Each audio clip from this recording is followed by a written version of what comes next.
Personne dans le stade n'a compris ce qui s'était passé. De ma place dans les tribunes du stade olympique, j'ai vu le match reprendre, les Italiens qui repartaient à l'attaque et l'action qui s'éloignait vers le but opposé. Un joueur italien était resté au sol. Le geste avait eu lieu. Zidane avait été rattrapé par les divinités hostiles de la mélancolie. L'arbitre a arrêté la partie et on se mit à courir en tous sens sur la pelouse vers le joueur allongé et en direction du juge de touche que des joueurs italiens entouraient.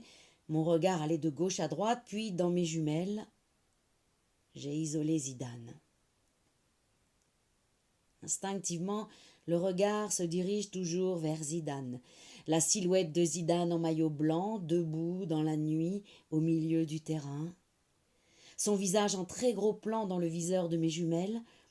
Et Buffon, le gardien de but italien, qui surgit et se met à lui parler et à lui masser la tête, lui malaxer le crâne et la nuque dans un geste surprenant, caressant, enveloppant, dans un geste qui oint, comme on le ferait à un enfant, un nouveau-né, pour l'apaiser, pour le calmer.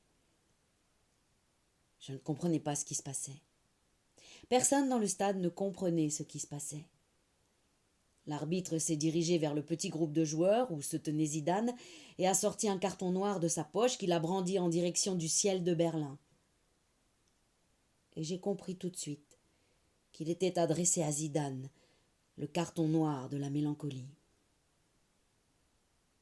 Sans doute ne fut-il question que de forme et de mélancolie le soir de cette finale. D'abord, immédiatement, la forme à l'état pur, le pénalty transformé à la 7e minute, une Panenka indolente qui toucha la barre transversale pour passer la ligne et ressortir du but, trajectoire de billard qui flirtait déjà avec le tir de légende de Geoff Hurst à Wembley en 1966. Mais ce n'était encore qu'une citation, un hommage involontaire à un épisode légendaire de la Coupe du Monde. Le vrai geste de Zidane le soir de cette finale, geste soudain, comme un débordement de bile noire dans la nuit solitaire, ne surviendra que plus tard et fera oublier le reste. La fin du match et les prolongations, les tirs au but et le vainqueur, geste décisif, brutal, prosaïque et romanesque.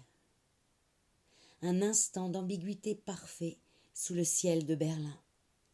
Quelques secondes d'ambivalence vertigineuse où beauté et noirceur, violence et passion entrent en contact et provoquent le court-circuit d'un geste inédit. Le coup de tête de Zidane a eu la soudaineté et le délié d'un geste de calligraphie.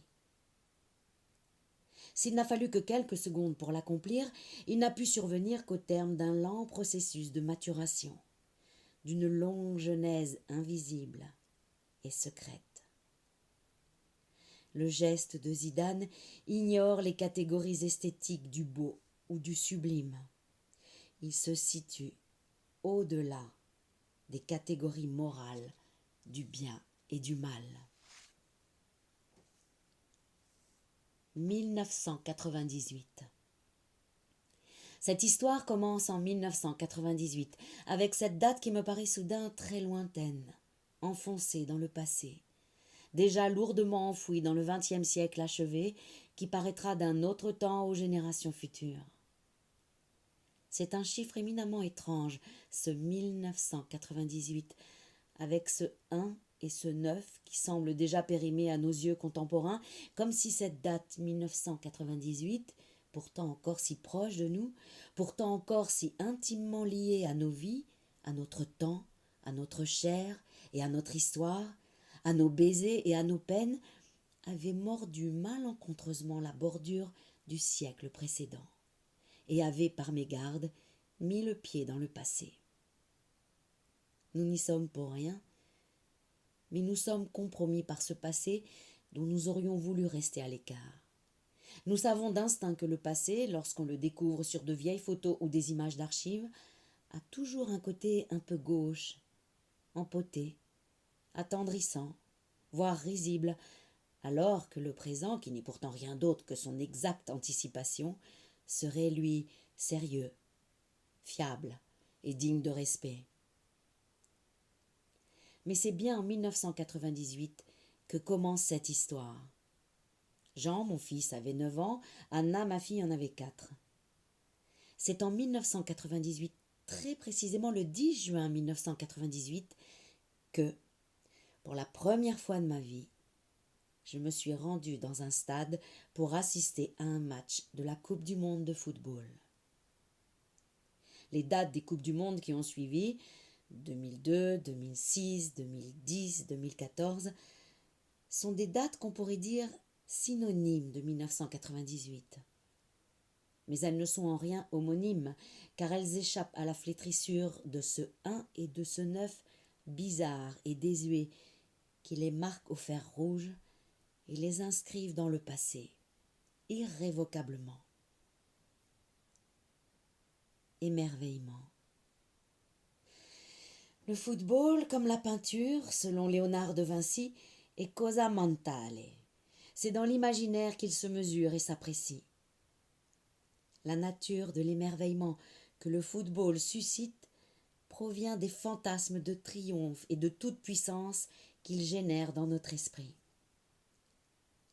Les yeux fermés, quel que soit mon âge et ma condition physique, je suis l'attaquant vedette qui marque le but de la victoire ou le gardien de but qui s'élance au ralenti dans les terres pour faire un arrêt décisif. J'ai marqué, enfant, des buts stupéfiants. Dans mon fort intérieur, oui, bon. Les bras que je lève au ciel. Alors, dans le salon désert de mes parents participe autant du rituel et de la fête que le but proprement dit que je viens de marquer. Ce sont les célébrations, les congratulations, l'agenouillement sur la pelouse, les coéquipiers qui se jettent sur moi et m'entourent, m'étreignent, moignent et m'encensent, que je savoure le plus, non pas l'action elle-même. C'est mon triomphe narcissique qui m'apporte la jouissance, et nullement le fait que cela puisse un jour se produire dans le réel, qu'un jour moi-même je pourrai contrôler merveilleusement un ballon du pied pour, avec sang-froid, avec maîtrise, avec adresse, dans un stade réel, face à des adversaires réels, sur une pelouse réelle, le propulser d'une frappe très pure de 25 mètres dans la lucarne du but adverse. Malgré la parade désespérée d'un gardien de but inexorablement dans le vent. La réalité est presque toujours décevante, cela ne vous aura pas échappé. À 13 ans, c'était fini, ma carrière de footballeur était terminée. C'en était fini de mes plus belles années. À l'enfance succède toujours l'adolescence, et la vie dans le réel est intraitable. Le ballon, fût-il rond, est indocile et fantasque. Il nous résiste, nous contrarie, nous trahit, nous humilie. Jean-Philippe Toussaint, La mélancolie de Zidane et football. Mais avant 98, bien avant, alors, Alkinoos fit danser seul 2 de ses fils, Alios et Laodomas, avec qui nul ne rivalisait. Ils prirent à deux mains un beau ballon brillant, œuvre de l'habile Polybée.